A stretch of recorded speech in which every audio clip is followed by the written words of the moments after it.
All right. Welcome everybody to this OSMI Plenary meeting. We are very happy to have you this afternoon or this morning, depending on where you are.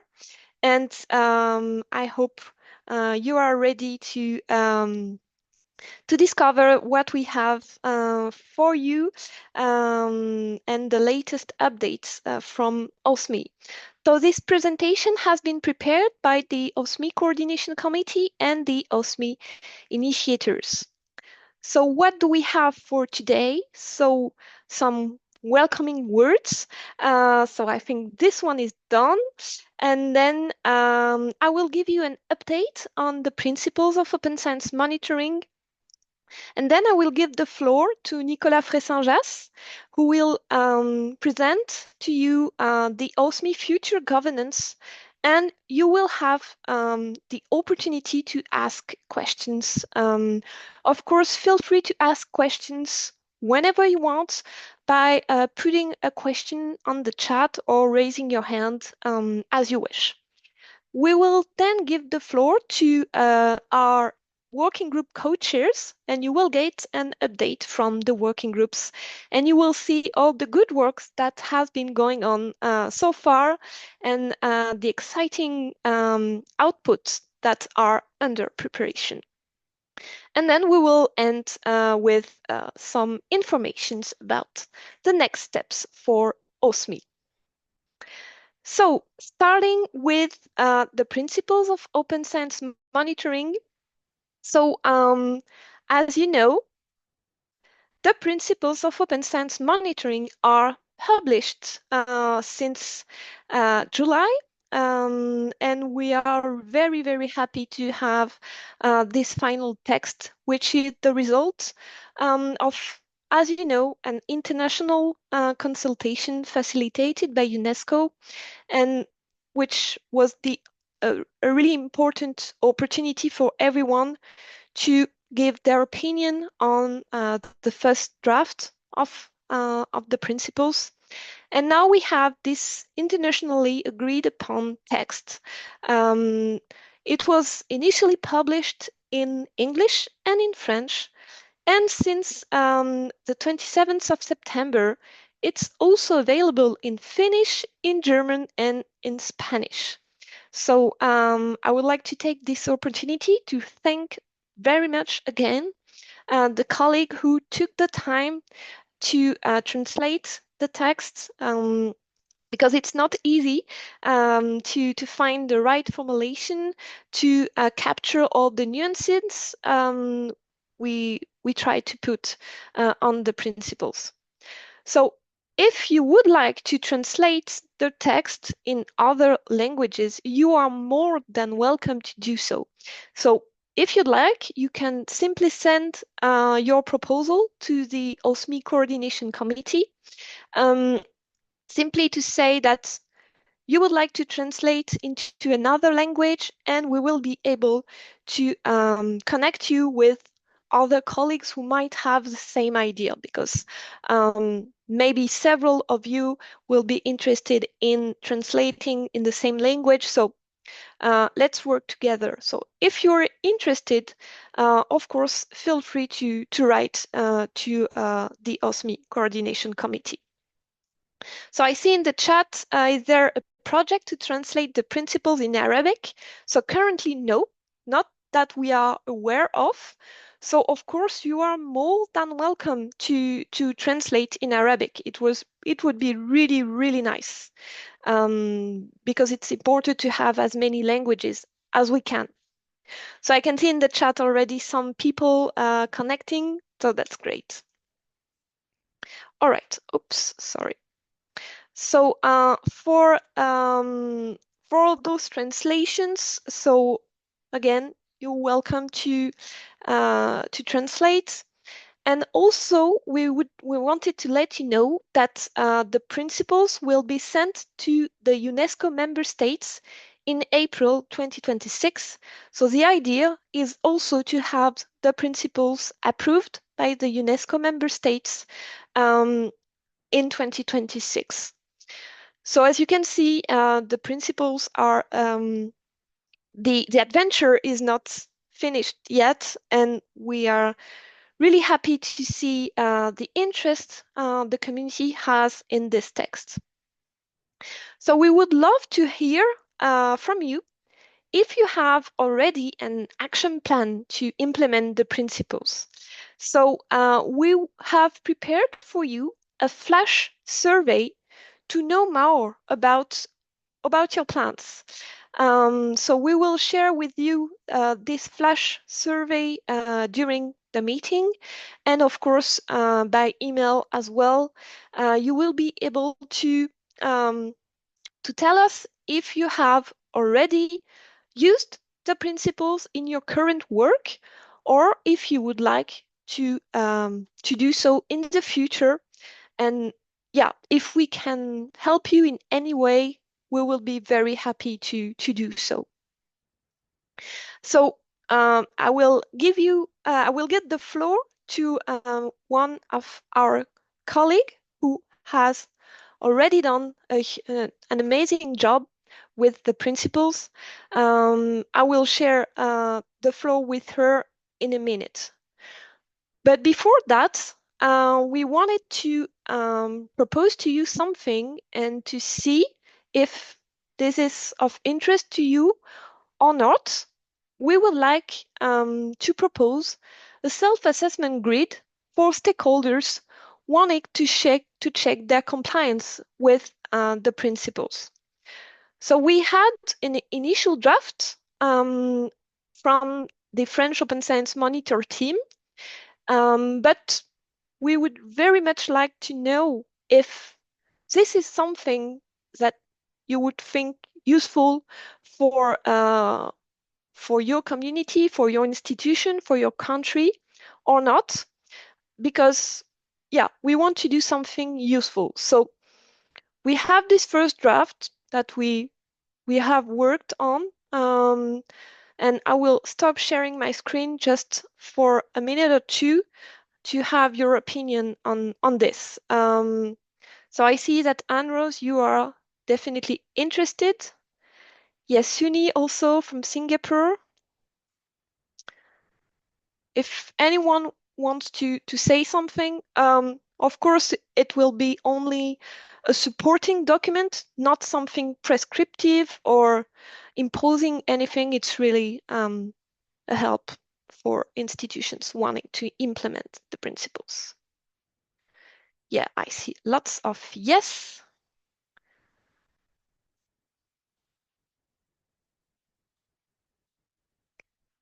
No strong objections.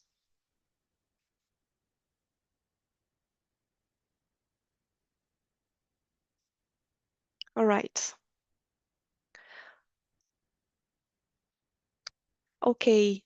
Really nice to see all those thumbs up. So, yeah. All right. I see that we have no strong disagreement on that. So, of course, everything has to be constructed. We have this first draft, but we will share it with you, and we will propose to gather a task force to work on this draft. We will tell you a little bit more afterwards, but it's really nice to see that this is something you are interested in. All right. So now I will give the floor to Marita Kari. She is a senior specialist at the Federation of Finnish Learned Societies in Finland. And as you can imagine, she was behind the translation in Finnish of the principles. And we are very, very grateful to her for that. And Marita, you can unmute yourself and tell us what you did so far to promote OSMI in Finland. Thank you, Letitia, and thank you for your kind invitation to tell a little bit about what we have been doing. It's not only me, it's also my colleagues in the National Secretariat of Open Science Coordination in Finland. And we picked up OSMI work already in last March when we did a news article. We have a website for the Open Science Coordination and Open Science in Finland, and we do quite a lot of news articles on interesting topics, not only in Finland but also internationally. So of course we picked up news on OSMI that was in March this year. And then since then, we have put some speed on our work. And quite soon after the principles had been released, we decided to translate them into Finnish. And with Letitia's kind help, it has been put to the same format as the other works on the principles. So that is now available on the Zenodo record. And on our website, we have also stationary pages, and we have added OSMI there, both in Finnish and in English. And that is, we have put it kind of under UNESCO because this initiative was born under UNESCO, but it's a separate entry, but listed together with UNESCO. And then we concluded a self-evaluation of our national open science monitoring. We have a monitoring model, we have indicators, and we have 2 completed rounds of national monitoring. So we decided we are now in the process of kind of a revisiting and developing our national monitoring. So the timing of the OSMI principles was excellent for us. And we have done, of course, now that principles are still on quite high level. This is only our first version of the self-evaluation. We are, of course, waiting for the working groups to provide further information on how to further enhance the implementation of these principles. And then we have to promote OSMI principles. We have also done several news articles after March. Firstly, we did a news article about the principles, because in Finland, July is the summer vacation month. So we did our first news article in August. Then in September, we did a short article just announcing that the principles are now available in Finnish. And then this morning, actually, I have put up the news article on the comparison of the OSMI principles and our national monitoring. And we have a link there to the wider comparison. It is the news article is now in Finnish, but we have decided in our team that an English translation is done as soon as possible, hopefully this week. So this is what we have been doing so far in Finland. Thank you, Letitia, for giving me this chance to talk about this. And thank you very much, Marita, and a big thank to all the Secretariat for this. Because this is really a source of inspiration for us. And so we will share with you the flash survey. So if you have similar initiatives, we would be really happy to showcase them on the OSMI website. And if we can be of any help, feel free to reach out to us. All right, so this was about the principles of open science monitoring, and we hope this text will be really useful for you in the future. So now I would like to give the floor to Nicolas Fressanjas, who is one of the OSMI initiators, and you know him already, and he will present to you the governance as we have imagined it. So Nicolas, you have the floor. Thank you very much, Letitia, and thank you for the introduction to all that, and hello everybody. Yeah, so we have worked with the coordination committee and the initiators to try to design a governance for the future of OSMI, for OSMI being released to the world. So you'll see we have tried to manage a difficult balance between some continuity with the work that's already been done by Laetitia, by the initiators, by the work groups, and so on, and a necessity to open OSMI and its governance to the world and to you. So we hope that what we have designed, which I will show you now, will suit you. And well, it's not the case. Please say it. So what is OSMI? What is OSMI? Let's start by what is not. So OSMI is not the UNESCO working group for the monitoring of the implementation of its recommendation on science. This work group is still active.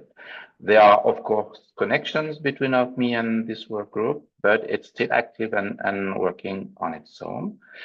OSMI is not a UNESCO entity, and UNESCO is a partner of OSMI, as is my university, for instance.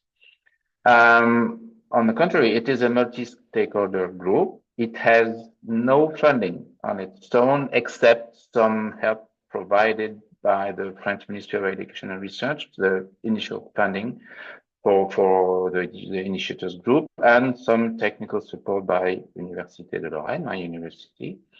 There is, of course, always some kind of in-kind support from UNESCO, PLOS, and Charité. And what is not on this slide, there is also all the work that's been already done in the work groups, which is also in-kind support. So next slide, please. So which are the bodies, the bodies, the governing bodies of OSMI? They are not too numerous, so we'll show them to you. And again, don't hesitate to ask questions in the chat, raise your hand, or say, no, I don't agree with that. So at the steering level, we felt that there should be a steering board. So the steering board is, well, the political bodies. So the idea is to set the main guidelines, the main strategies for the OSMI initiative, to oversee the work of the coordination committee. So as you've seen, the coordination committee will be the body who's doing the coordination work. And it will decide on the creation and or closure of working groups. Presently, there are 4. There should be a little more in the future, and maybe some of them will finish the work. So we should have to close them.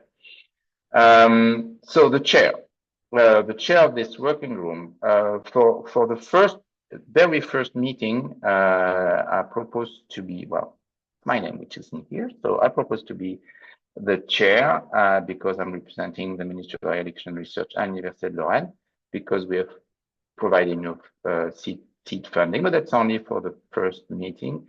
And the board will then elect its chair during this first meeting. So the length of the term, we have had a lengthy discussion about this, and we propose 2-year terms, renewable only one. And the chair will be elected every time the board is renewed. So the board mandate is 2 years. So next slide, please. So which are the members of this board? So here is the difficult balance between continuity and openness. So how do we propose to do that? So we propose that the very first board is in the spirit of continuity. So it will contain the OSMI initiators, French Ministry of Education and Research, Université de Lorraine, Spark Europe, UNESCO, PLOS, Charité, INRIA, which represents 7 people. There will be the chair of the coordination committee, and their mandates would be 2 years, renewable only once. So that means that we will not ask you for your opinion, except today. We'll not ask you for your opinion for the first time, because we feel that there should be some continuity between the OSMI initiators and the first board. To add to that, we need a few experts because on the field. So we propose a set of 5 experts from external organization that will be selected by the board, so the OSMI initiators and the first steering board, which can be also upon your proposal. So that makes 6 board members. We have 3 oh, sorry, OSMI expert. So the board members are renewed by half every 2 years. So that's where the transition between continuity and openness happens. So that means that the board that is shown here is a board that will last for 2 years, and after 2 years, half of the board will be renewed. So which are the members which will be renewed? We'll renew 6 of them because that makes 12 of them. We'll renew 6 of them, and by renewing 6 of them, we renew 3 experts, half of the experts, well, almost half of the experts, and 3 institutional members. And then it will run like that, renewed by half every 2 years, ensuring both continuity and renew in the board. And there are also rotating members in the board to get insight from the work groups. So all the work group co-chairs will be a member of the board as long as they are co-chairs of the group. So the idea of well, is there global representation in the steering board? Actually, for the board that is right now, we have only the initiators which do not cover a global representation. So the idea was to have experts that will balance this. So we have a global representation. And again, the idea would be that after 2 years, the renewal will be so that there will be global representation. We'll count on you for that, for the election.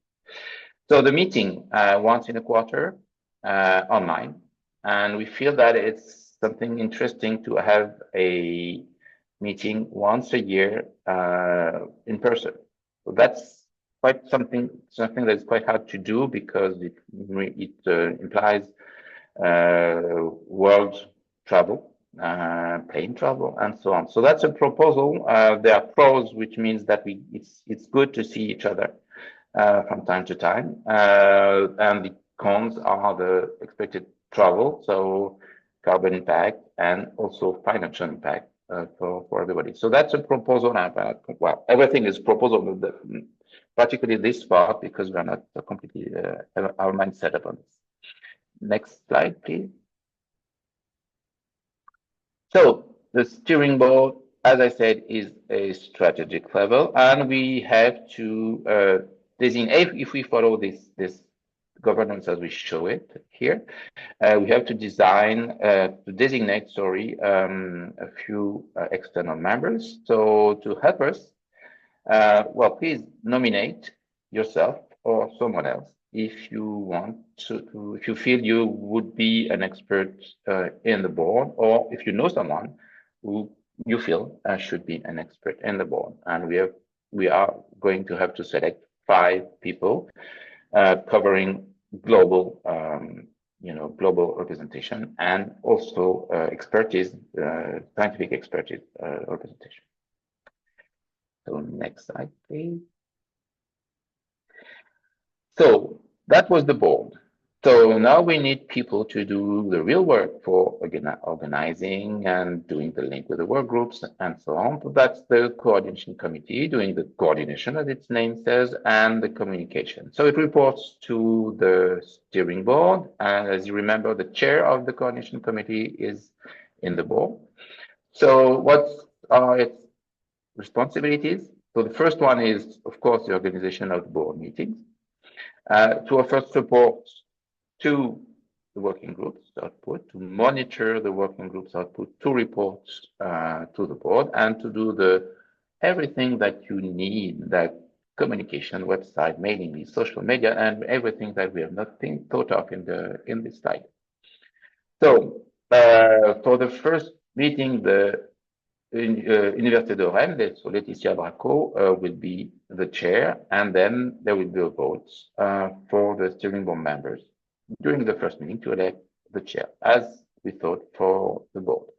The chair, of course, has to be a member of the coordination committee. So the current members are Ariana Berset Garcia, Laetitia Bracco, Andrea Davidson, Vanessa Prodman, and Rania Sabo. So we do not cover globally completely.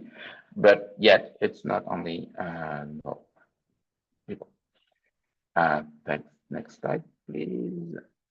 So the coordination committee, as I said, coordination and communication level, you see that they actually work. They meet every 2 weeks. So they liaise with the work group's co-chair. They inform the co-chairs by email. They follow new development, and there is a link here on the ongoing activities you can go into and to fill. The main outcomes and outputs are reported to the coordination committee by the work groups, so that everything can be, put together to present to the board. The coordination committee asks the co-chair for progress, as I said, to provide it to the board, and they can provide help. They can also provide help in the coordination committee to organize a meeting, as it is stated here. Thanks. Finally, the most important one, people actually working, which is called a working group. So working group co-chair, operational level. So they also doing the real work. They report to the coordination committee, which is aiming to synthesize the work. The co-chair should, organize the meetings, the group work, including subgroup if necessary. Well, in other words, organize their work groups as they feel it should be organized, with work groups, without work groups, or with something else we haven't thought of. Monitor the progress of that, and steer the group, how it's thought, steer the groups towards the defined outcomes and deliverables that the group has set to itself. So there's the OSMI co-chair work group guidelines that the co-chairs are expected to follow, or if not, say why they do not agree with this. And each working group, ideally, with like 2 candidates from different regions of the world, donc based on the UNESCO definition, so that we have a representation, worldwide representation for the work groups. And they are elected by the working group member for the duration of the group. So that could be a short or long period of time. If one resigns, then the process is simply relaunched with another election. That's actually the case for the work group 2 presently. So the work groups. So these are the work groups as of today. So the work group 1, you have the names of the chairs here. So the idea of the work group 1 is to scope the needs for open science monitoring, meaning what are the worldwide needs for what we're doing? What do we mean by open science monitoring? Second work group, where there is the 1 co-chair and 1 designation that is still pending. We want to understand what exists as of today in the world, so understanding the monitoring landscape worldwide. Work group 3, we have 2 co-chairs. So the relationship with scholarly content providers and open science monitoring. How can we get, PDFs? What is the relationship between those 2 stakeholders? And work group 4, with also 2 co-chairs, is to analyze how we can use infrastructure and mutualize, share resources for infrastructures and computation means to analyze scholarly outputs to monitor open science. So again, the co-chairs liaise with the coordination committees. The members of the working groups, so they report themselves to the working group co-chair. Their key responsibilities, well, contribute to the group, contribute to the activities, to the deliverables as organized by the co-chairs and the coordination committee. Of course, if they do not agree with one thing or another, they can have a say and, well, just the co-chair and the coordination committee. And also we expect them to be there here in the plenary meetings, but it seems to be the case with many of people here. There we go. Participation groups can take on new member on an ongoing basis, meaning the groups can organize as they want. And co-chairs can choose to form subgroups to restrict access if necessary, or to divide the work if necessary to be more efficient. But then again, it's summarized as saying the work groups can organize themselves as they think fit necessary. And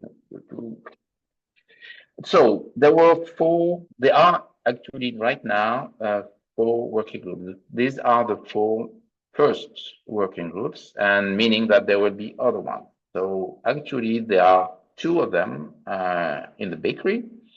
So the work group 5 should be launched, 5 and 6 should be launched after the first steering board meeting. So the first steering board meeting will actually take its decision to launch them or not.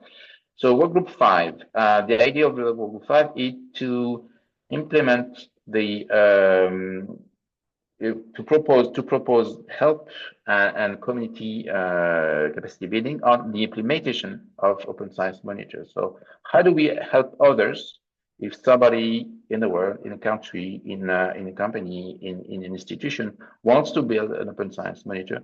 How could we build something to provide help around? This is the work of work group 5. This will probably be the work of work group 5. And work group 6 is we'll be working on technical specifications for, well, publications, research data, software, and 3 dots. So maybe it's something else. So starting the work on technical specification, what do we mean by publication? What do we mean by research data? What do we mean by software? How do we want to monitor that? So we'll be meeting on a regular basis and on the leading of the co-chairs. Again, as I said, the working group is dissolved by the steering board when all its objectives have been fulfilled. I feel it will be upon the suggestion of the working group itself. And so to summarize all this, we have a bunch of working groups, presently 4, soon 6, and probably more if you feel, and you can suggest also working groups to the coordination committee. All the working groups report to the co-chairs. The co-chairs report to the coordination committee, which reports to the steering board. So we have with this steering board placing the strategic objective. We will help all these people, all of you, to work together in the common direction. So we have some time for discussion, for saying, no, I don't agree, for saying, oh, this should be changed, or I didn't understand what you were saying. So thank you very much for hearing, and yeah, we have time for questions. Thank you very much, Nicolas. Stop sharing my screen so that we can discuss this. So you have access to the slides. You have the link in the chat. So do we have any comments, any reaction from the audience?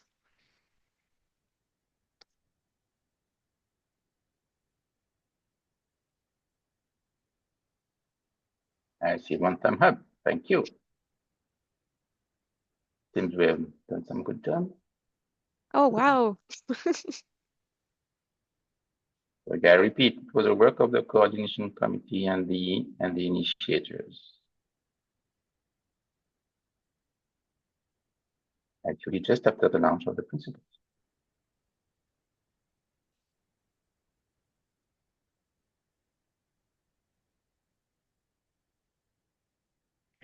I think, Wow. Nicolas, you have been super clear.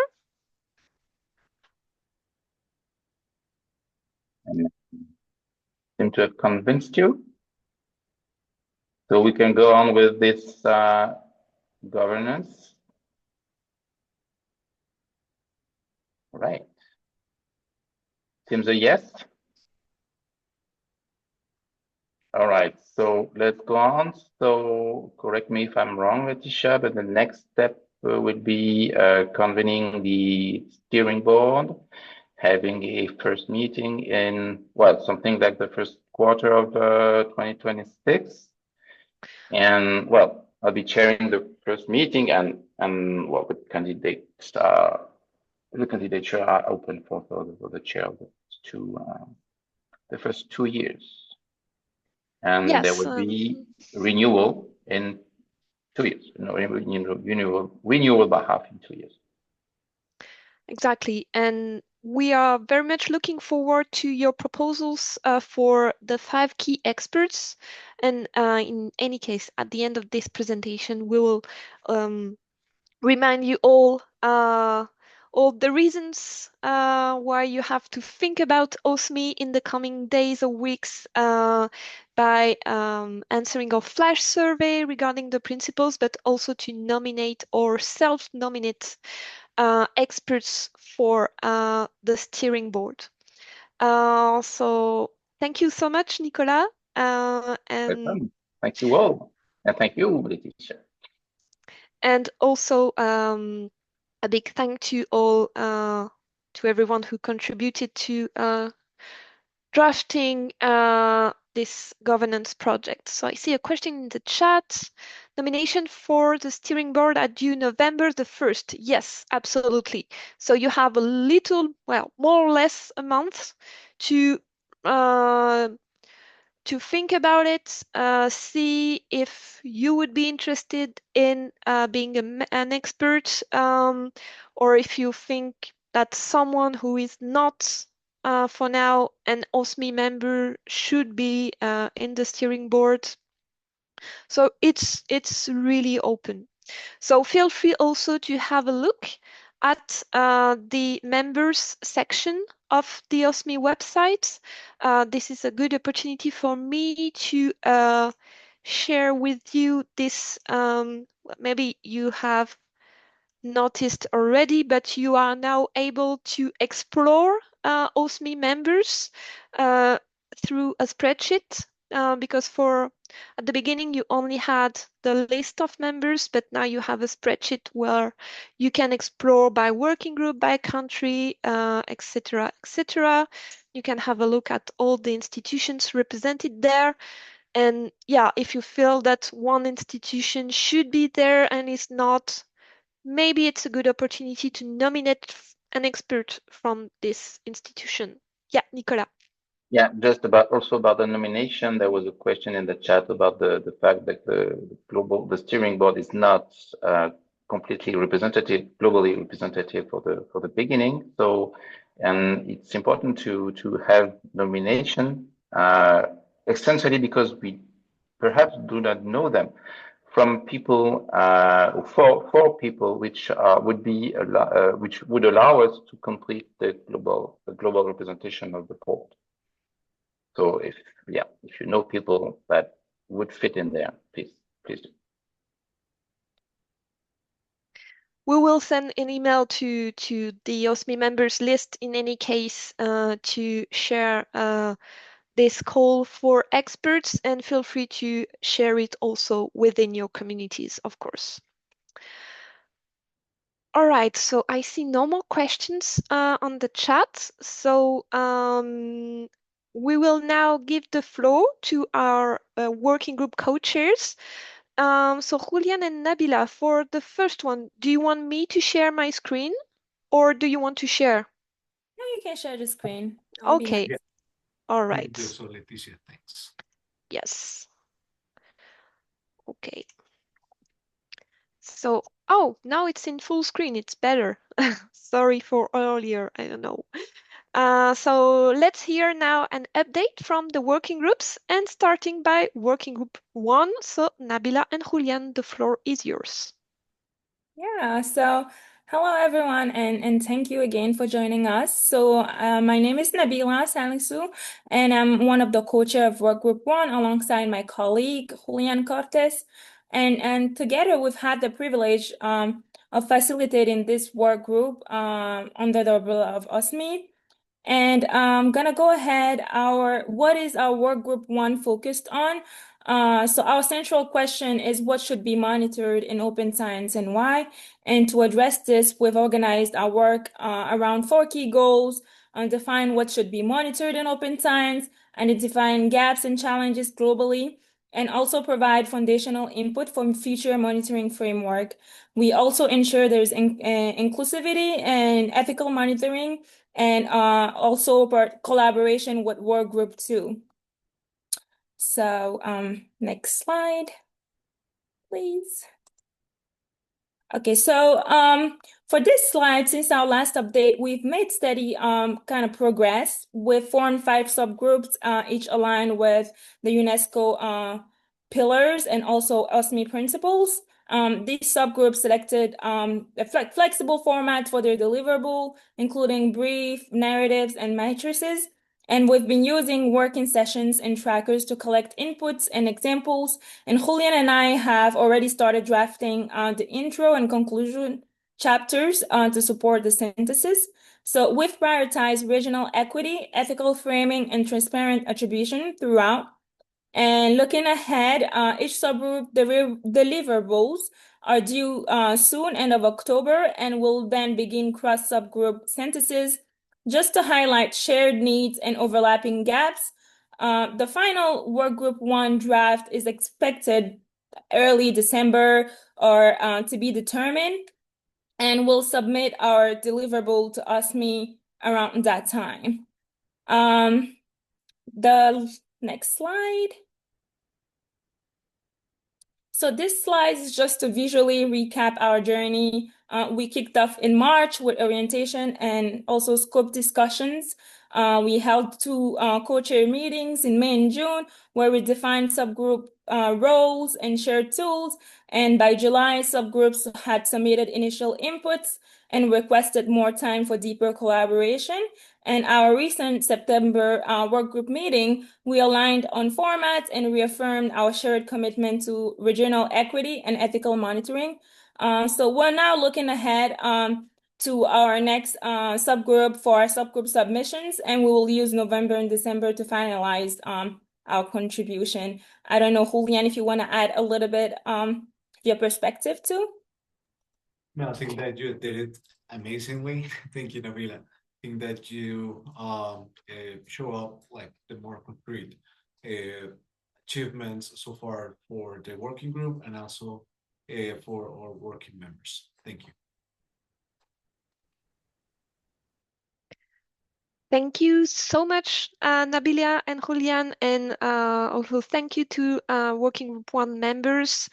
So, do you have any question for our working group co-chairs? As you can see, plenty of things happened since kickoff. So we'll stop sharing just for a minute.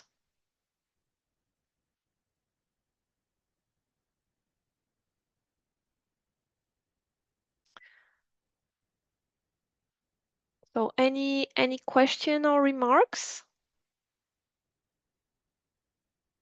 Example of one where we're going to have that kind I just wanted to just add a quick note saying our work group 1 is going to closely collaborate with work group 2 because we feel like our work are kind of like benefiting each other. It's the work group 1 work is kind of continuation, and work group 2 understanding the landscape. Yeah, I just wanted to emphasize that. Yeah, Evgeny, go ahead. Hi. Unless I maybe missed it, could you one maybe say what the 5 subgroups are? Because I'm not certain, like roughly what their focus is. And also I would be interested in, so this of course an additional layer. So how do you organize with them, and how does it work? Like how big are the subgroups? And also I'd be interested in engagement, because later we'll also hear, and I think that's also always a common thing, how to engage a broad range of people and most of the participants. And I would be interested in whether you think that it works well for the subgroups, so what your kind of experience about subgroup engagement is. Yeah, thank you for the question. So based on the work we've been doing, the 5 subgroup are aligned with the UNESCO pillars of open science. So we have an open scientific knowledge who focuses on what should be monitored in the production, dissemination, and accessibility of open science research outputs. We also have open science infrastructures who explores monitoring needs for technical and social infrastructure enabling open science. We have the science open engagement with society, who looks at ways to monitor the uptake and use of broader society, public engagement, citizen science. And we also have open dialogue with other systems, with other knowledge systems. This subgroup addresses how open science practices can recognize and integrate indigenous knowledge, and also enabling environment for open science, which focuses on policies, incentive. We had one subgroup, which is the foundational. This subgroup basically answers the question of why are we monitoring open science, for who, and what is the objective. And this subgroup is actually very important for the work we're doing, because it kind of brings out the question of what is it that we're trying to monitor and why are we monitoring. The next question, I believe, is the engagement. So we had at the beginning of of actually launching this project, we had like 80, I believe, participants. And during the work, we've noticed a lot of the decrease of participation, which is we've been sending a lot of reminders and work, and the way we synthesize is actually members were able to choose based on their expertise, and also of work between those subgroup in an Excel sheet, and they were able to, they had like the flexibility to actually choose from different subgroups. And there's been a lot of challenges regarding participation, and we've, on our recent meeting, we actually emphasized on I don't know, Julian, if you wanna like maybe talk a little bit about it. We emphasized on attribution, actually making sure people who contributes to the work are how would you say it, are the one that, because a lot of people sign up but then they're not contributing. So we use of the credit taxonomy for contributor transparency to avoid these issues, but open ears to listen what other groups have been doing. Our approach is just being more proactive, sending the reminders, and also in our meeting, making sure people do a little bit of work group here during the meetings. As we know, a lot of people have different things that they have going on. And also, we invited to the members to maybe choose roles within these subgroups that just Lavila mentioned. And we have two roles. We have the collaborators, and also we have the facilitators. We only have maybe 1 to 2 facilitators within each subgroup.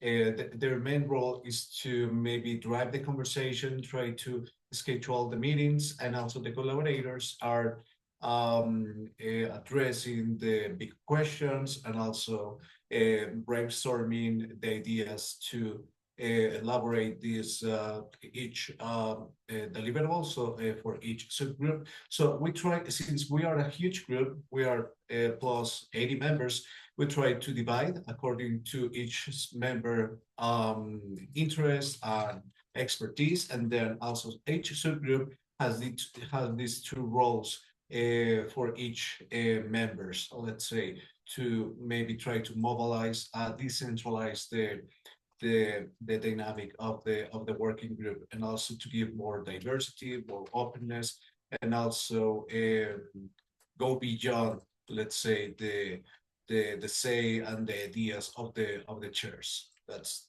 like also try to build over the things that the community of practice of open science have been building using these open science pillars. So that's the main idea of the organization, or maybe the structure of this working group.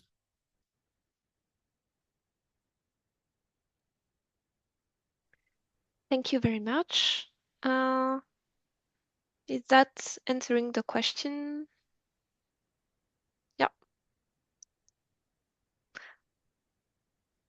All right. So I will now give the floor to Lamis for working group 2. So Lamis, do you want me to share the screen? Yes, Yep. please. Yes, please. All right.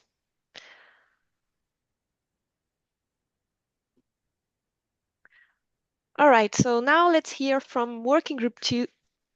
Go ahead, Lamis.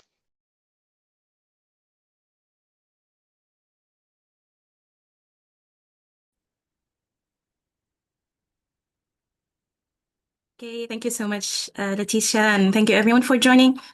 So I'm Lamis Khair. I'm one of the co-chairs of Working Group 2. And as has been discussed previously or mentioned previously, our working group is aimed at understanding the landscape of open science monitoring.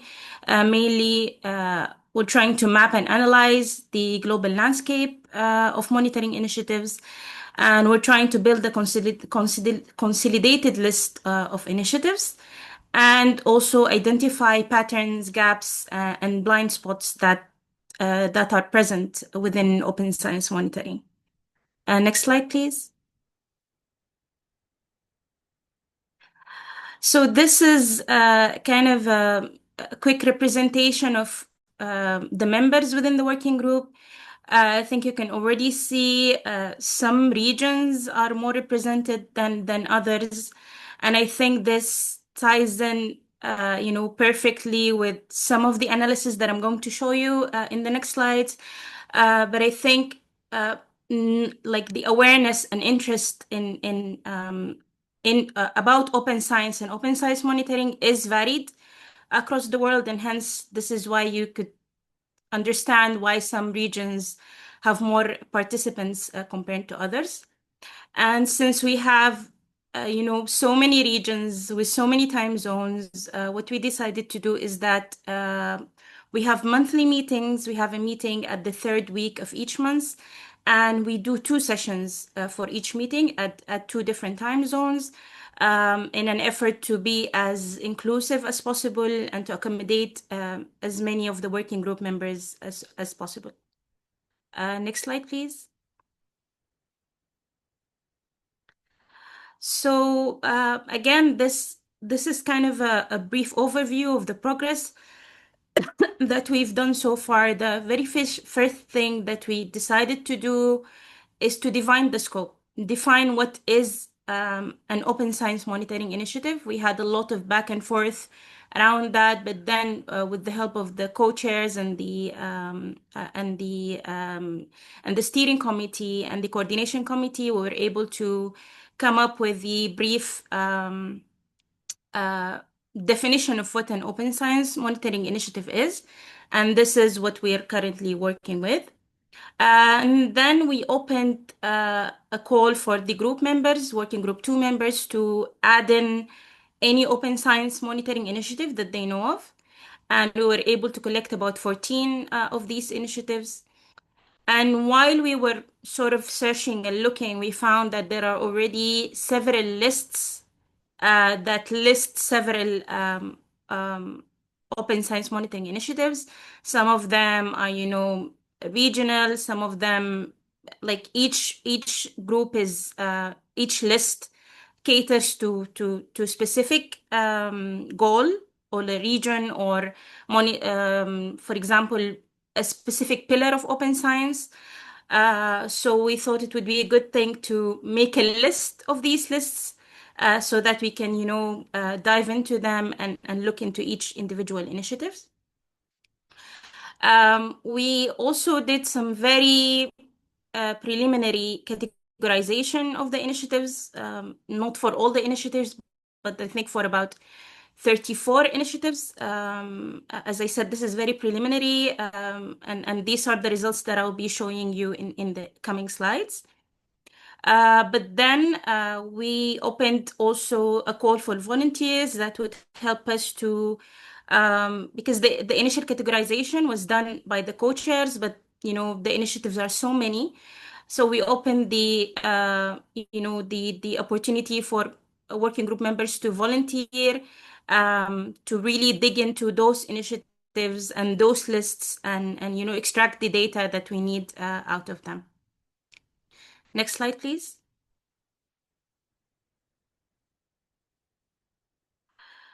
So one of the very first insights is the scope and categories of the open science monitoring initiatives.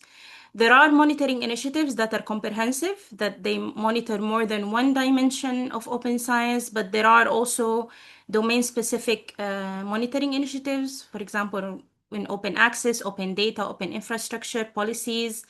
There's also initiatives monitoring article processing charges. We were bit debating on whether these are really open science monitoring initiatives, but I think at this stage we decided that we will cast a wider net and then maybe do more refinement as we go forward.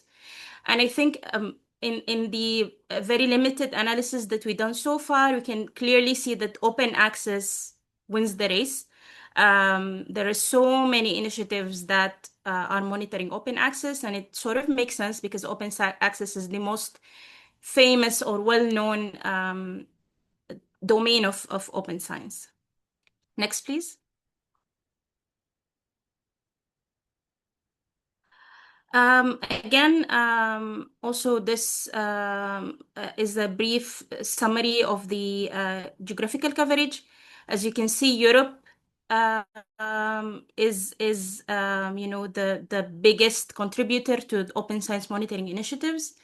There are also some initiatives in Asia, and there are international initiatives. However, until now, and as I said, this is very early stages, there are no initiatives in other continents like Africa, Americas, and so on. But as we look into more initiatives in details, we hope to find out more. Next, please. Also, there are variable lead organizations, the organizations that are taking care of the monitoring initiatives.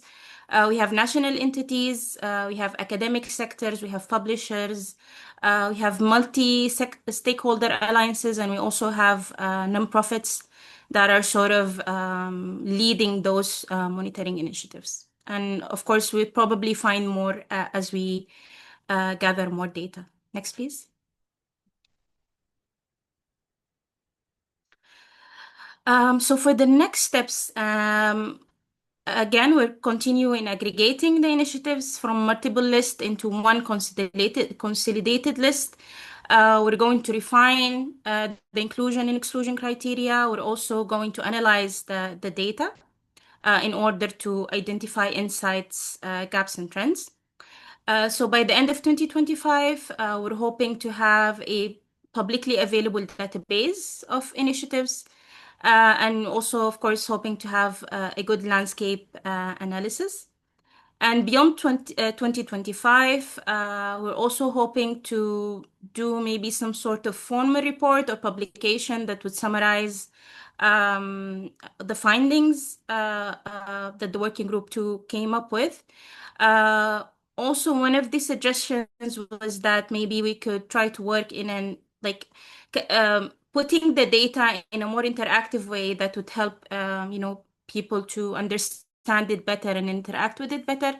So one of those suggestions was an interactive dashboard, but again, this is still like at the very early stages of discussion, and would actually love to see if anyone have any better idea of how these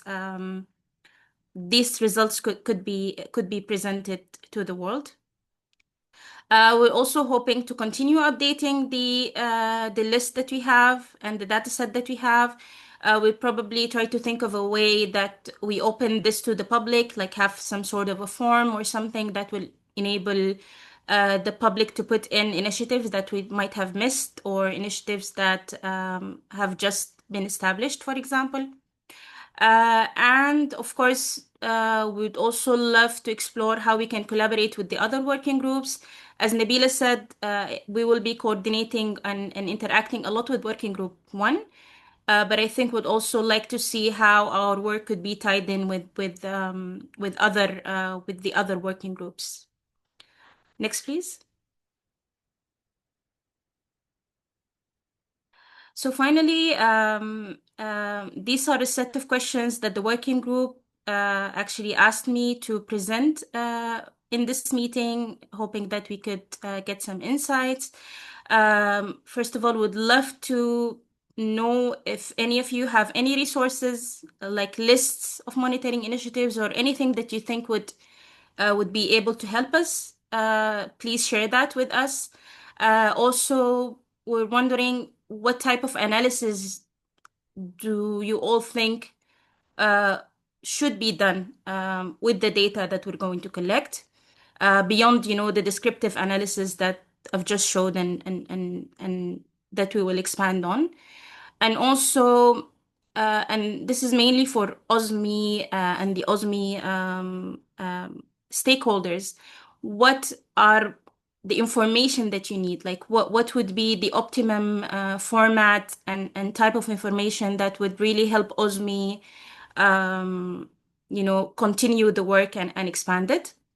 And again, as I said, we will be happy for any suggestions of other deliverables, other than the ones that I've just mentioned. Yeah, and thank you so much for listening. Thank you. Thank you so much for this update, which is really really good to see. Really interesting also to have already those first insights from your analysis. So this is really really great. I will just stop sharing. I will copy in the chat the questions so that everyone can have them. Right. Okay, and I already see. Oh no. So you have the questions there.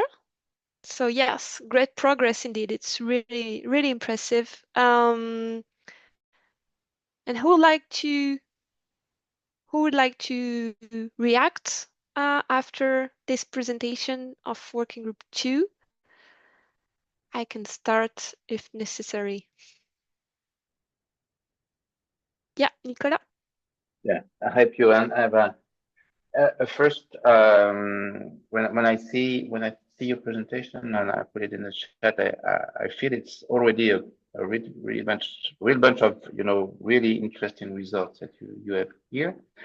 You mentioned it in the in your talk.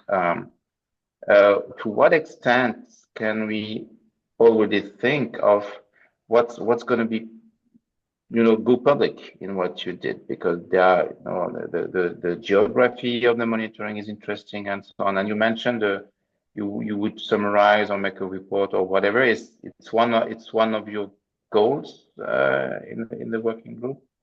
And yeah, how will you select that? How would you think about going public about what you did or what you will do? Yeah, I think the data set should be made public. We're going to try to. I just showed a brief set of categories that we're trying to work with, but I think we're going to try to expand these categories, because some initiatives are ongoing. Some initiatives have stopped.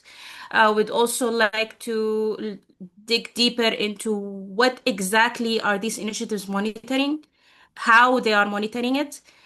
So I think all of these insights are important to share with the public, because I could tell, coming from Africa and working in the open science landscape in Africa, we're still a bit behind. We're still in the awareness stage, but it would be good to see what is needed, so that we sort of start where everyone finished, to not reinvent the wheels and save time.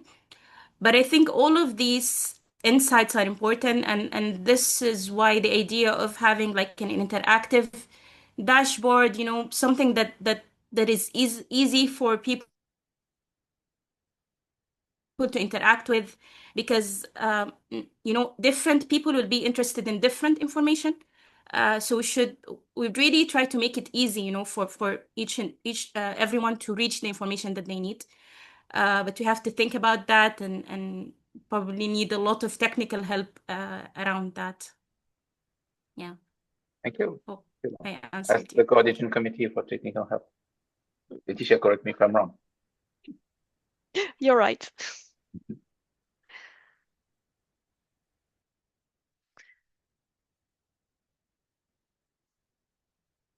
So I think we can safely say that there are all types of analysis that we can imagine from this data set. Personally, I would be really interested in, for instance, the sources used by the open science monitoring initiatives, because I guess many are using proprietary databases to carry out their open access analysis. I would be interested to know if others have used open sources. It would be interesting also to know the public for those initiatives. Are they designed for the general public or for um,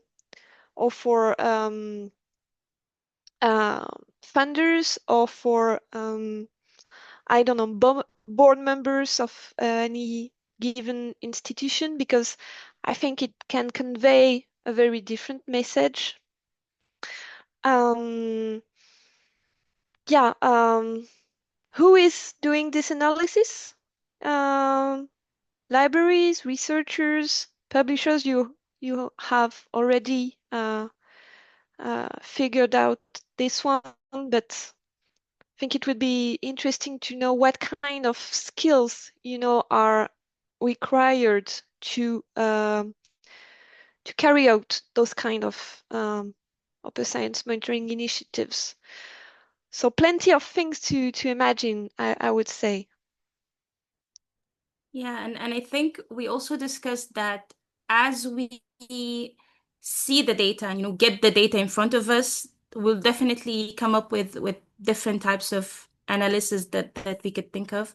But I think the very first step is the most difficult, is just putting everything in one place and trying Yeah. to make them as organized as possible. If we do that, then I think there's so much that we can do with the data.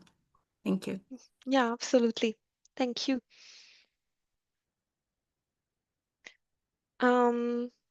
We would love to have some opinion from the OSMI members. So if you have any comment or answers to the working group 2 questions, you are more than welcome to raise your hand or put some comments in the chat.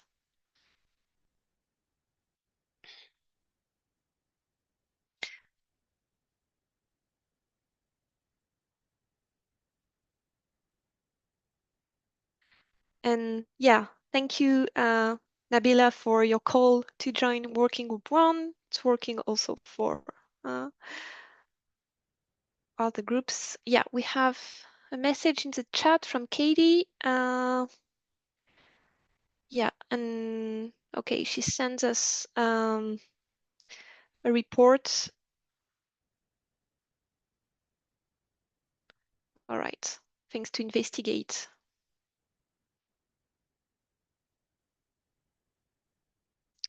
Yeah, and you get lots of congratulations. Very well earned. Thank you, everyone. Thank you.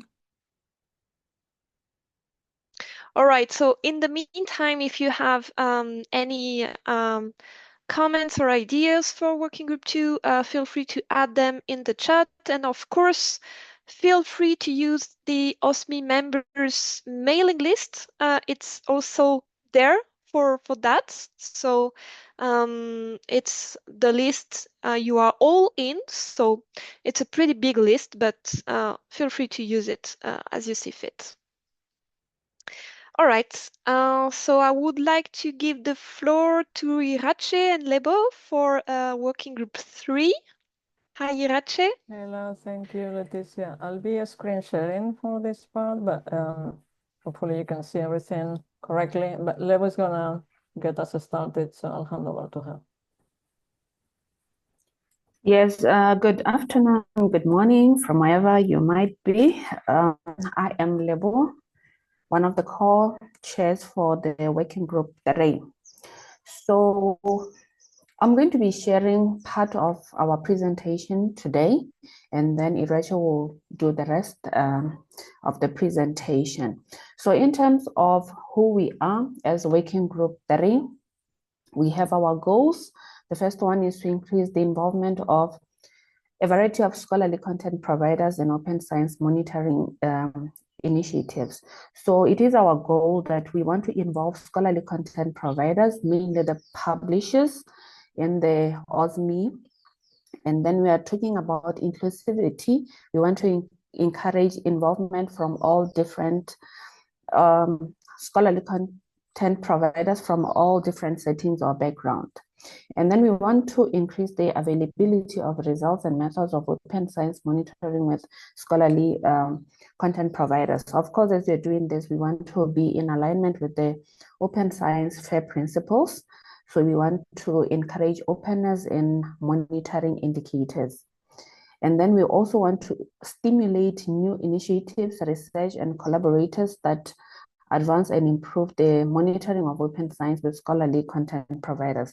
Of course, as we're doing this, we want to be in alignment with the frameworks and recommendations from the UNESCO on open science. So what we want to do is we want to build on what is already existing. We wouldn't want to reinvent the wheel. Yeah, Iraja, please. So in terms of the composition, who are our members? We have more like a 50-50 there when you're looking at publishers and librarians, which is quite obvious. We have 25.9% of our members being publishers and the same percentage representing librarians. And then the rest of the representation is within funders, indexing platforms, infrastructure providers, and institutional representatives. So that is how our member composition is. And then in terms of the outputs that we are envisaging as the working group, we want to raise awareness about the adoption of open science monitoring among the communities and our constituents.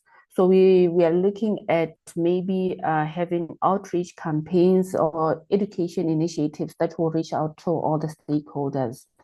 And then we also want to implement technical workflows to collect and or share open science indicators at their systems and platforms. So this one will, of course, be doing this, bearing in mind the ethical standards. We want to be in compliance, and then we want to preach consistency as we are doing this. So in terms of sharing and collecting these different indicators. And we also want to complete meta research on open science practices. And lastly, we want to develop new open science products. We're still working on our deliverables, which is, which that, of course, they're going to be influenced by the survey that we conducted. Iraja will talk to that one. And then we are thinking of dashboards to visualize the open science metrics and indicators. So we are yet to finalize this one. Like I said, we have been running a survey, and our areas of work, we want to look at motivators and enablers for open science monitoring. We want to look at indicators to monitor with consistent descriptors and methodologies, tools and infrastructures that are going to be required for us to be able to meet our goals, and then the resources, of course, that will be needed. So for us to have a clearer view of all these, we ran a survey which concluded on the 22nd. The results are going to inform us of our next steps, and we also are planning to have subgroups within the committee, within our working group. so that we can feed onto whatever that we manage to get from our survey findings. So that is who we are in short, and then Irash will take on the key findings from the survey. We are not going to be sharing everything that we got from the survey, but we just picked what is key. So Irash, you can continue. Thank you so much, Levo. So as Levo mentioned, I'm Irache Pueblo. I'm the co-chair of Working Group 3. As our initial steps following the discussion that we had with the group about what to focus on as areas of work, we thought that it would be useful to complete this survey so that we could get an understanding of what were the already current common practices for open science monitoring across scholarly content providers, and also better understand what were the potential areas of interest and motivations for those who are not yet completing this type of open science monitoring. So we haven't had time to discuss the full details with the working group, but we wanted to give you a taster of a few takeaways that we already see from the survey, and that's going to inform our next steps. So as a few, again, pointers from the results of the survey, we had 77 responses to the question about the current activities for open science monitoring and whether the respondents were already completing this exercise. There was a majority of respondents who indicated that they are doing some form of monitoring. So we did have respondents that are already active in this space and could provide that expertise. One of the things that we asked them as part of the survey was the indicators that are being used to monitor either open science outcomes or open science outputs. And by open science outcomes here, we are talking about behaviors or actions or trends that are enabled or that can be monitored downstream of open science practices being in place. So here what we were looking for were things like information about any monitoring for collaborations that are enabled by open science practices, any correlation with perhaps usage or citations or things like citizen science activities. The key result from this specific question is that this is not something that is very common currently across the scholarly content providers. The majority of the respondents said we are not doing this. But there was some, as you see, some indicators that are of practices that are emerging, particularly with an interest in understanding the correlation between open science practices and citations of outputs. What's the usage, was the downstream use and impact of those outputs. We ask, as I mentioned as well, about the indicators that are being used to monitor related to open science outputs. Here we had a higher number of responses indicating that there was use of these indicators. You may say this is perhaps expected given that we were targeting this mostly to scholarly content providers. There was a wide range of responses here, but in terms of the most common indicators used, the top one was the number of open science outputs. Again, taking this as a large umbrella of saying independent of which type of content you are hosting, around a third of the respondents indicated they do check what's the level of openness there.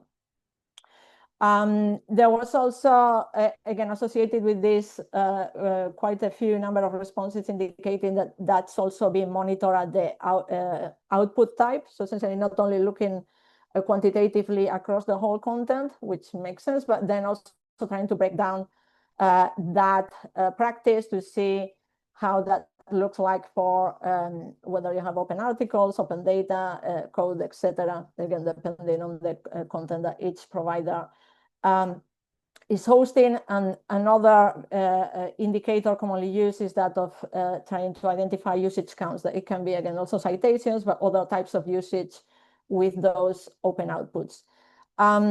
Again, similar to what I think it was Working Group 2 was outlining, I think there is a big inclination here towards open access in article publications, etc., but also interest based on the results that we receive in doing this type of monitoring also for other outputs. Again, following those, there was also Several respondents who indicating that they are doing this type of monitoring also for the proportion of articles that have associated open data and open software and code. We did ask to those who completed this question if they could tell us a little bit about how would they describe the methodology behind their indicators, how was the framework, what do they put in the equation, and how do the counts get calculated. And to me, one interesting takeaway from this is that there are a number of approaches that are being applied by different scholarly content providers, even if we talk, for example, about the same outputs for the monitoring of open data or proportion of open data associated with articles, so the number of open data sets, etc. There were already different approaches that are possible here, depending on what do you count as open data and what do you count as the articles for that equation. And I think, to me, again, the reason why I highlighted those examples is that I think this is one of the areas where the working group can add value by bringing the light about the fact that there is this variety of approaches and that it may be useful to get some community discussion going, to reach some consensus, or provide some recommendations for approaches that make sense and can allow normalization of these indicators going forward. We also asked those who are not currently doing open science monitoring what would be items that would support them in making that possible, in implementing this type of monitoring. Again, a number of items raised there. The things that I would highlight that came as top enablers for this implementation was funding support, obviously having funds and resources for it, but also strong interest in having evidence on the value of open science monitoring, so learning from what's already happening out there and what's the added value for other scholarly content providers to start doing this. And then quite a bit of interest as well on having tools, protocols, or frameworks that would enable them to know how to start retrieving those indicators, normalizing them, and sharing them. So we are going to be going in greater depth into the survey results with the working group. We are having a conversation with the group this week. And we also plan to disseminate the survey results. So there is more to learn beyond what we presented here. And after the conversation on the results, what we want to start doing is narrow down the specific deliverables that we think this working group should be working on that can fit, again, the needs of scholarly content providers, and again, also leveraging the practices that are already in place. How can we learn from those who have gone through this process? What are the protocols they use? As Leticia was saying earlier, what are the data sources that may be available? And what are considerations that should be put in that conversation? So we expect that we're going to be scoping those deliverables hopefully by the end of the year to understand what they will cover, and information additional to the survey that we may need to collect. And then the beginning of next year will be focused on the creation of these deliverables, and we hope to have outputs to share by summer 2026. And that's what we have for today. Happy to have comments or questions. Thank you. Thank you so much, Irache and Lebo, for this great progress. As you can see, we have amazing working group coaches, and it's really nice to see so much progress in just a few months. So no questions for our colleagues from working group 3 or comments. Yeah, Evgeny? Yeah, it's not a super strategic question, but I think as no hands were raised, I would ask two more specific questions about the survey. And I think the results are very rich and interesting. My first question is, it was often said or responded that funding support is a facilitator, but what does funding support mean for a scholarly content provider? So if that is clear from the answers, that would be interesting. And my second question is, it was also mentioned a few times that qualitative indicators are collected. Do you have any insight into what this means concretely? Like which type of information indicator is meant? I can have a go at this. Lebo, please do one. if needed. So thank you, Evgeny, for the questions. The first one is we didn't necessarily provide a lot of context as to what we meant by funding. We just thought it was relevant to include it because obviously that's a major facilitator. This is my subjective interpretation of what we meant by this, is that having potential, again, grants or other type of financial support from institutions, a funder, etc., to perhaps do some technical implementation or run a pilot for specific indicators, etc. That can always put this higher in the priority list when you have a number of things to cover as an organization. So I think that's what I had in mind. Again, respondents may have interpreted it in different ways. And the second question about the qualitative indicators, this was we had some responses that were free text because we allowed this for the further clarification. So we will need to go back to those, but there were some comments, for example, provided around monitoring projects related to citizen science that rely more on those that are involved in the project, providing that information to a platform that then gives visibility to those projects. So outlines, these are however many projects that are happening and what they cover, etc. So it's more at that level of information gathering.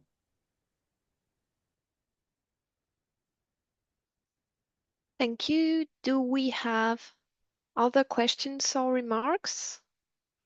Yeah, we have one from Renee in the chat. The list of indicators on slide 36 is a nice set to do a self-assessment with.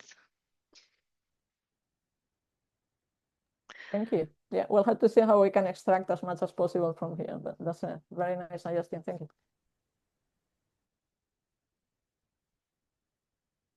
And the same for 37. What actions are institutions undertaking to promote uptake? Open science monitoring. Yeah, that's a good one too.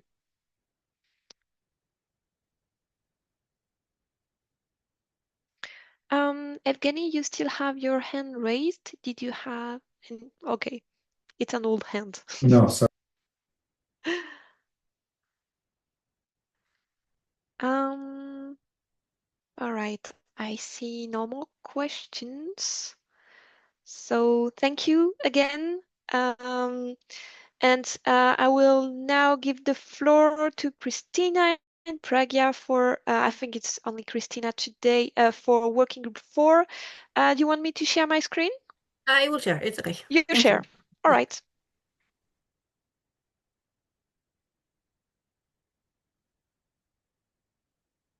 To make it somewhat pretty, so you don't see the entire madness of my my browser. All right. First of all, thank you, everyone. So working group 4, we focus mainly on the technical part of it, mainly text and data mining and how can we align across the board, as well as sharing compute resources.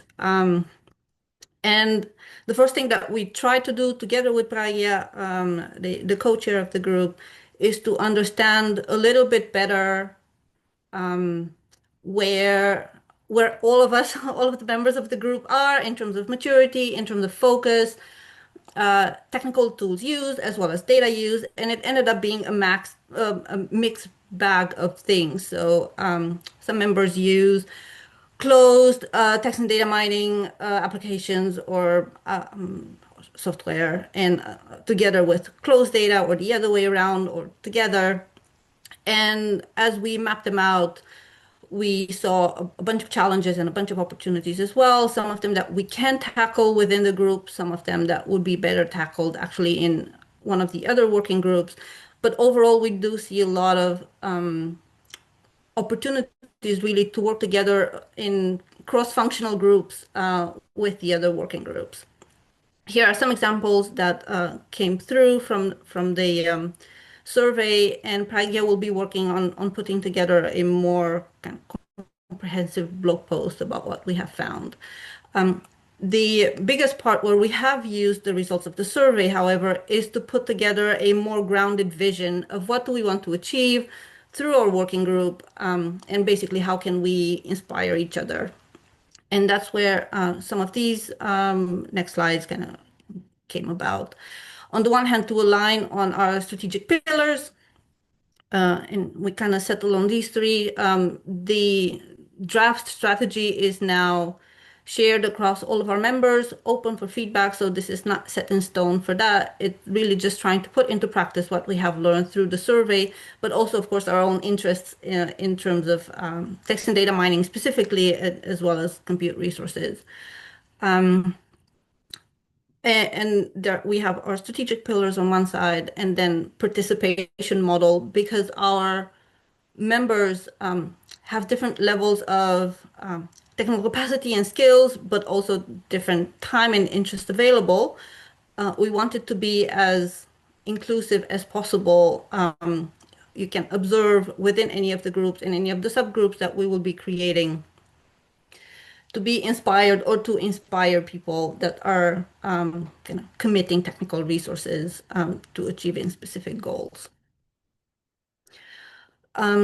In terms of deliverables, and again, this is one aspect that is out for validation to our members.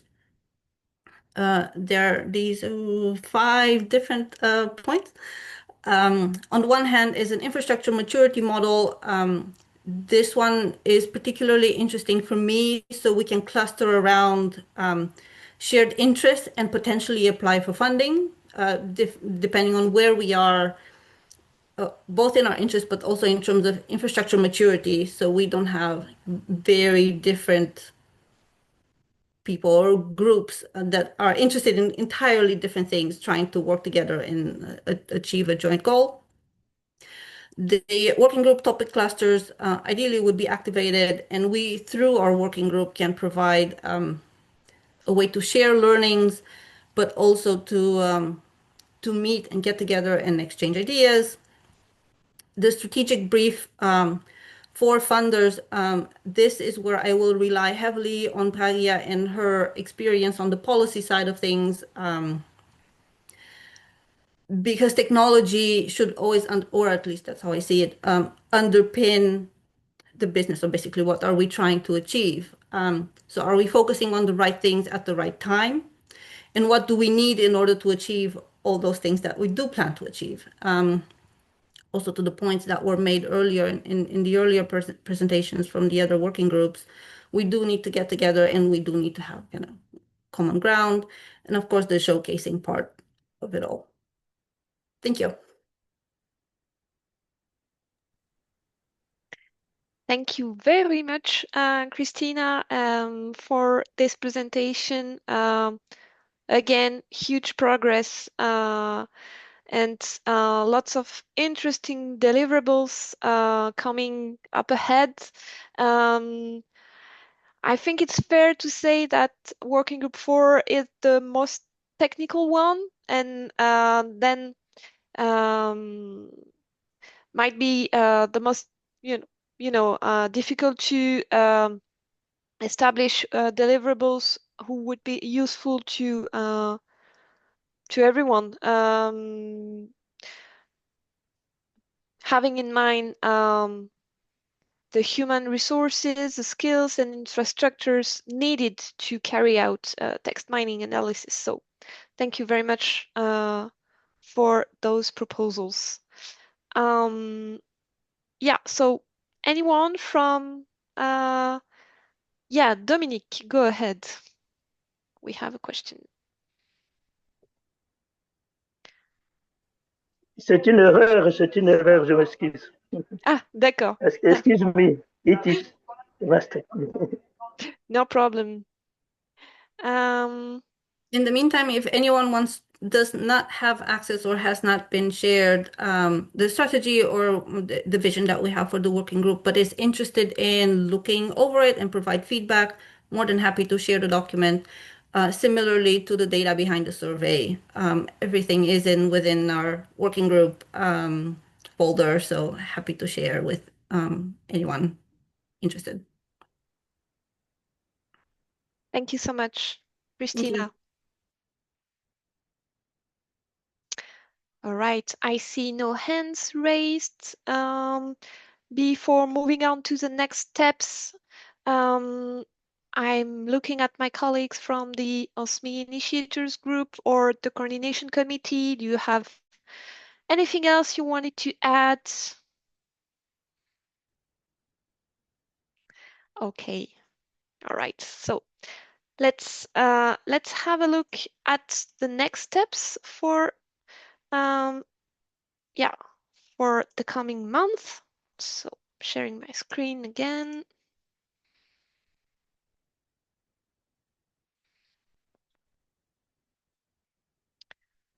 So just a reminder of what we have presented today. So it's kind of a to-do list for you. So our first important step is to nominate the 5 external experts to the OSMI steering board. So as a reminder, in the steering board, you will have the initiators, you will have the working group co-chairs, and also external experts. So if you want to nominate someone or nominate yourself, you can send your proposals to the coordination committee before the 1st of November. We also would love to hear from you. What are your plans to work with the principals? So we did a really small flash survey. So you have the link here. We will share it in the chat. And of course, we will send a recap by email so that you have everything in one place. Also, if you are interested in translating the principles, you can send to the coordination committee an email also. We will provide to you the template for the translation, and we will make sure that if we have several proposals for the same language, we can connect people so that they can work together.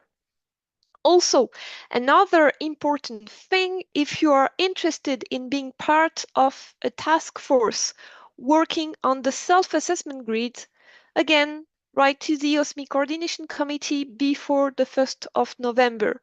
So we have already a first draft of the self-assessment grid for the principals. The idea is not to have 50 people working on this grid, but a small task force. So if you're interested, please send us an email. So you can see lots of important steps. And the last but not least one is that the first OSMI steering board will take place in early 2026. So obviously we don't have a date yet, as we have to know who the experts are going to be. But this, in any case, this first steering board will be online.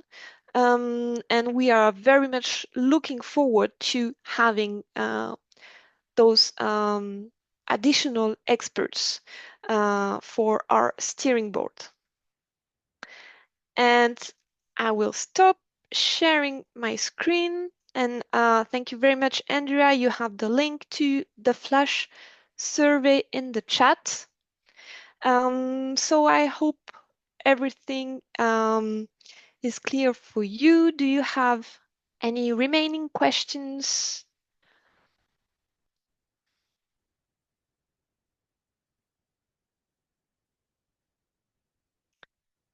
All right, I see no hands raised or pending questions in the chat. So we can finish a little bit early. So thank you, everyone. Thank you to the working group co-chairs and to all the OSMI members who are working really hard to make OSMI work. Thank you to my colleagues from the coordination committee and from the OSMI initiatives group. As always, it's great to work with every one of you. So I wish you a pleasant rest of your day, and we will keep in touch.